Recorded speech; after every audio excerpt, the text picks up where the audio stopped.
It started with brothers Dick and Mac McDonald.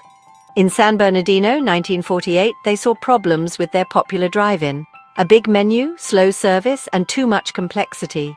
So they shut it down and started over, risking everything for a new vision. A restaurant for speed. No car hops, no plates, just the best sellers. Hamburgers, fries, milkshakes, and soft drinks. This was the birth of the speedy service system, an assembly line for food. Each worker had one job, making the process fast and efficient. The new McDonald's was an instant hit. People were amazed by the speed, quality, and price, just 15 cents for a hamburger. The brothers' little stand with golden arches became a local landmark. Expansion wasn't on their minds. They just wanted to run the best restaurant in town. But their system was so efficient it could be replicated anywhere. They had no idea their idea would change the world. They had created a masterpiece of efficiency, but they weren't empire builders. The man who would build the empire was about to walk through their door. The speedy service system was ready for the world. My name is Ray Kroc. In 1954, I was selling milkshake machines until I got an order for 8 from a small stand in San Bernardino. 8 machines meant 40 milkshakes at once. I had to see it for myself. What I found was a restaurant like no other, fast, spotless, and efficient. The food was simple and perfect. The system was genius. I saw more than a hamburger stand, I saw the future. I pitched the brothers franchise this, put McDonald's everywhere. They hesitated, worried about losing control, but I was persistent. I saw unlimited potential. Finally, they agreed. I became their exclusive franchising agent. I opened my first McDonald's in Des Plaines, Illinois in 1955. I mortgaged my house and risked everything. That first day, we made $366 in sales, not a fortune, but a start. It was the beginning of an empire. I wasn't just selling hamburgers, I was selling the American dream. The system worked. Customers loved the speed and consistency. I knew if I could replicate what the brothers built, it would be a success. The golden arches became a symbol of something bigger. I was determined to make McDonald's a household name. Franchising was the key to growth. I wanted McDonald's in every town in America. The journey wouldn't be easy, but I was ready for the challenge. The brothers had the system. I had the vision. Together we started something unstoppable. The first step was taken. The rest would be history. McDonald's was on its way to becoming an icon. The dream was alive. The future was wide open, and I was just getting started. The golden arches were about to shine nationwide. Building an empire wasn't easy. The early days were a grind. Finding the right franchisees was tough. I wanted owner-operators, not just investors. Some cut corners, but I demanded quality and consistency. Money was tight. My deal with the brothers left little for expansion. Banks saw a risky business, not a revolution. I scrambled for cash, sometimes unsure how to make payroll. Competition was everywhere, but no one could match our system. Our edge was quality, service, cleanliness, and value. Consistency was our weapon. Every McDonald's had to be the same. The biggest hurdle was my relationship with the brothers. They resisted change. I wanted to grow. We clashed on everything. In 1961, I bought them out for $2.7 million deep in debt, but finally in control. Now, the future of McDonald's was in my hands. The real work was just beginning. I was ready to take McDonald's to the next level. The system was strong, but it needed leadership. I was determined to deliver. The hurdles made us stronger. Every challenge was a lesson. The foundation was set. The empire was ready to rise. The heart of McDonald's was the speedy service system. I didn't invent it, but I perfected it. We broke down every task into simple, repeatable steps like an assembly line for food. This let us hire and train quickly, keeping costs low and efficiency high. The menu was limited on purpose, just the essentials for speed and quality. Customers knew what to expect and got it fast. Every kitchen was meticulously organized for maximum efficiency. We obsessed over shaving seconds off service time.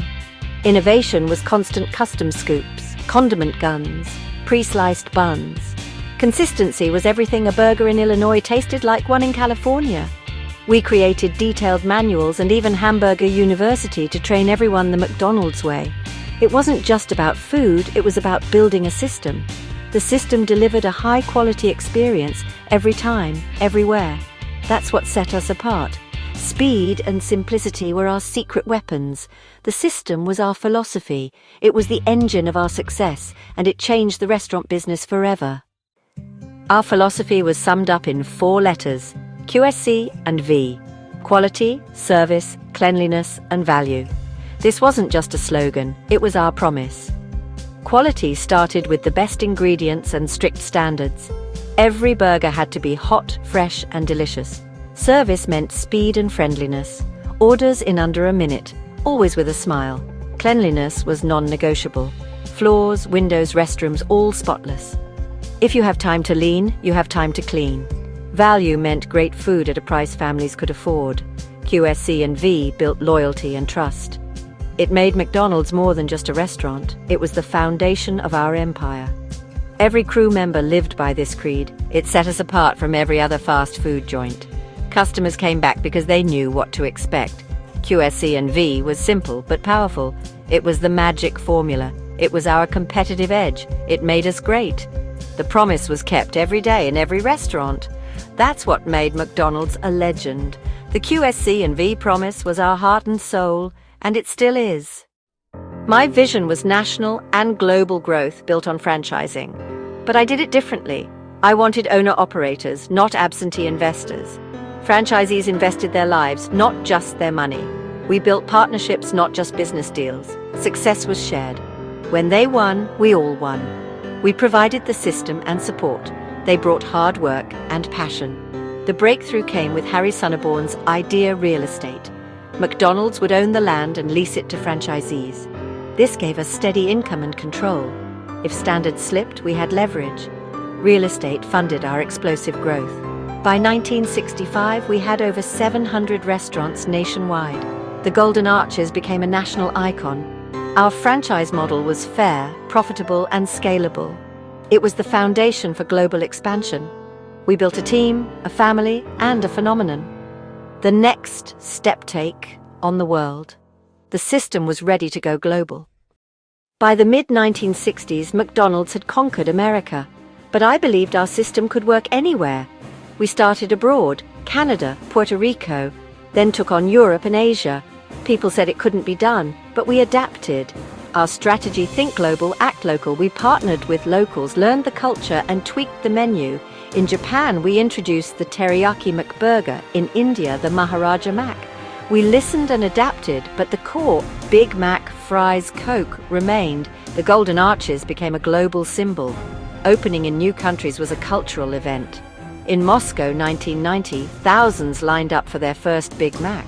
McDonald's became more than a restaurant. It was a sign of change. We turned a small stand into a global brand. The world embraced the Golden Arches.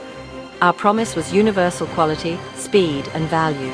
We didn't just export food, we exported a way of life. The global phenomenon was unstoppable. McDonald's was now everywhere. The Arches united the world. And it all started in San Bernardino. McDonald's didn't just build a company, we built an industry. We wrote the rule book for fast food and franchising. Our systems became the blueprint for businesses everywhere. We revolutionized marketing, Ronald McDonald TV ads, iconic slogans. The Golden Arches became one of the world's most recognized logos. We worked with suppliers to raise standards and modernize food production. In many countries, we built supply chains from scratch. We created jobs and transformed agriculture. Of course, we faced criticism about health, labor, and the environment. We adapted healthier menus, greener practices, but our impact is undeniable. We serve millions daily and employ millions more. We turned a simple idea into a global institution. McDonald's changed the way the world eats, and it all started with a hamburger stand. What's the lesson from a humble hamburger stand? First, the power of a system. The McDonald Brothers process was the real innovation. Success is about creating a repeatable, scalable system. Obsess over details. Perfect the process. That's the secret to growth. Second, persistence. I was 52 when I found McDonald's. I faced setbacks but never gave up. Persistence and determination are everything. Third, partnership. I needed the brothers' idea, Harry Sonneborn's genius, and thousands of franchisees. Business is a team sport. Find people who share your passion and work ethic. Share success. Your team is your strength. Never stop innovating. The world changes, so must you.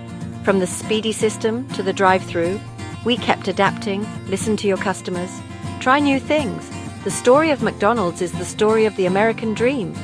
With a good idea, a solid system, and grit, you can change the world. Start small, think big, and keep grinding. The world is waiting for your idea. Go out and make it happen. The next chapter is yours to write.